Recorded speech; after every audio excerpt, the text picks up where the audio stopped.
Welcome, everyone. I want you to imagine the absolute most manipulative person you know. Now, multiply their toxicity by 100, and you've basically got the villain of today's story.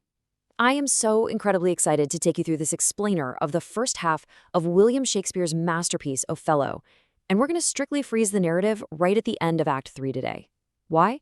Well, taking a magnifying glass to just these first 3 acts lets us really unpack this central conflict. We've got a noble, highly successful general up against a remorseless, diabolical villain, all operating in a society that is literally ripe for manipulation. It's a psychological thriller set right in the Renaissance, and the buildup is simply fascinating. Okay, let's dive into this. Here is our playbill for today's explainer.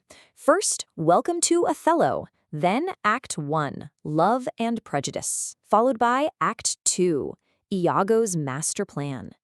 Next, Act 3, The Trap Closes. And finally, The Roles of Women. Section 1. Welcome to Othello and setting the stage.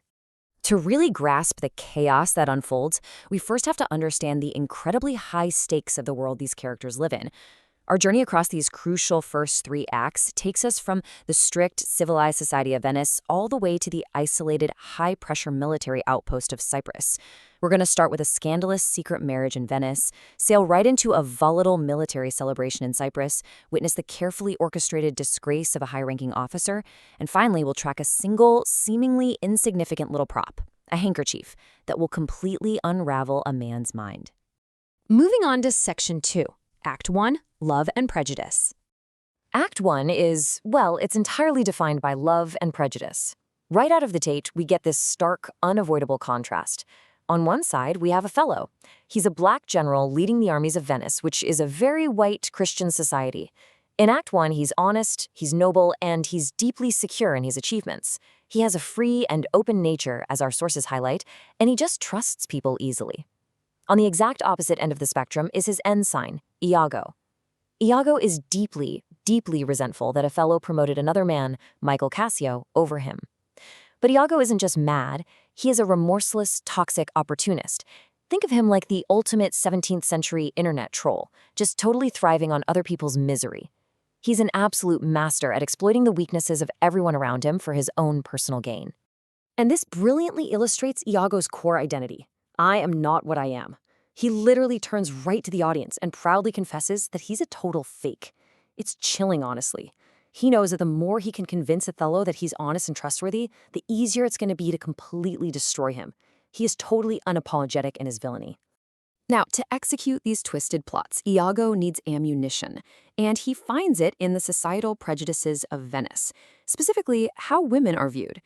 In this Renaissance context, women were often treated essentially as property. They were expected to be completely subservient, and their actions directly impacted the reputation of the men who quote-unquote owned them.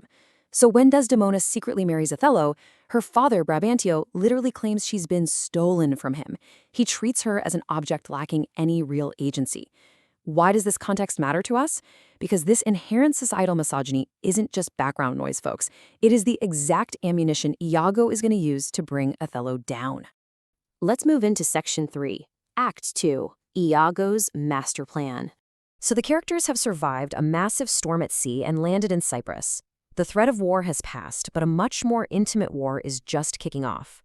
Look at how methodically Iago sets his trap here. Step 1. He knows Cassio can't handle alcohol, so he gets him drunk during the military celebration.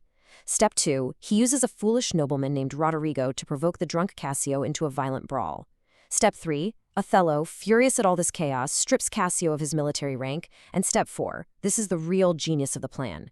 Iago plays the comforting friend. He advises a completely devastated Cassio to go to Othello's new wife, Desdemona, and beg her to plead his case to Othello. Now, what's really interesting about this slide is Iago's deeply toxic view of women. While he's setting up this elaborate plot, he banters with Desdemona and his own wife, Emilia, and completely reveals his dark psychology. He calls women pictures out of door, but wildcats in your kitchens. Basically, he's saying women are inherent deceivers, that they live under this guise of innocence in public, but they're truly malicious in private. He projects this intense paranoia onto every single woman, and it's this exact paranoia he intends to infect Othello with. Which brings us to Section 4. Act 3, the trap closes. We are now at the psychological climax of our explainer. Cassio is meeting with Desdemona. Desdemona is innocently pleading Cassio's case to Othello, and Iago is standing right over Othello's shoulder, just whispering poison into his ear. But we really have to ask ourselves a crucial question here. Why does Othello believe Iago so easily? Why does a brilliant, super confident military general suddenly suspect his completely innocent wife of an affair just because Iago hints at it? Well, part of the answer lies in the terrifying Renaissance concept of the cuckold. A cuckold was a man whose wife was unfaithful. But in this society, being a cuckold wasn't just embarrassing, it was a total reputation-destroying catastrophe. It represented a massive, humiliating threat to a man's masculinity and his public power. Othello's absolute terror at the mere suggestion of this strips away all his rationality. But, it goes even deeper than that. Our sources point out a really profound internal conflict going on here. Othello is the noble Moor, celebrated for defending Venice, but he's also a black man in a white society, constantly subjected to an undercurrent of racial hostility. Iago and others secretly call him derogatory names behind his back. Over time, Othello has actually internalized this racial alienation.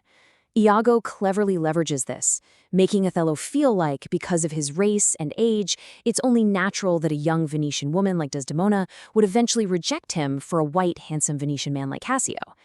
It is deeply tragic to watch as Othello's self-image completely fractures. He begins to view his own identity as a metaphor for moral corruption, agonizing over his own perceived unworthiness. And to finally seal this poisoned mindset, Iago needs what Othello demands: ocular proof. Enter the handkerchief. In Act 3, Scene 3, Desdemona accidentally drops a special handkerchief Othello gave her. Emilia, Iago's wife, picks it up, really just wanting to please her chronically demanding husband. Iago snatches it and maliciously plants it in Cassio's room. Then Cassio, totally clueless as to whose it is, gives it to his romantic interest Bianca to copy the embroidery. It's wild to think about, right? This flimsy piece of fabric just traveling from hand to hand becomes the actual physical proof that entirely breaks a brilliant general's mind. Let's move to and see how this builds into Section 5, the roles of women, patriarchal weapons. We've seen how the society of Venice and Cyprus operates. Women are expected to be totally silent and chaste. They're viewed legally and socially as male property. They carry centuries of societal rhetoric accusing them of inherent deception, and crucially, they are treated as guilty until proven innocent. Misogyny isn't just a character flaw in Iago, it is the actual, structural, societal weapon he uses against everyone. Because the culture already believes women are prone to cheating, Iago's lies find incredibly fertile ground in Othello's mind. But the women in this play are absolutely not blind to this inequality. Emilia provides a powerfully self-aware critique of these exact gender dynamics in Act 3, Scene 4. She says of men, "They are all but stomachs and we all but food. They eat us hungrily and when they are full, they belch us." Emilia recognizes that women are treated as completely disposable objects to be consumed and discarded by men. It's a remarkably clear, modern-sounding critique hidden right in the middle of Act 3.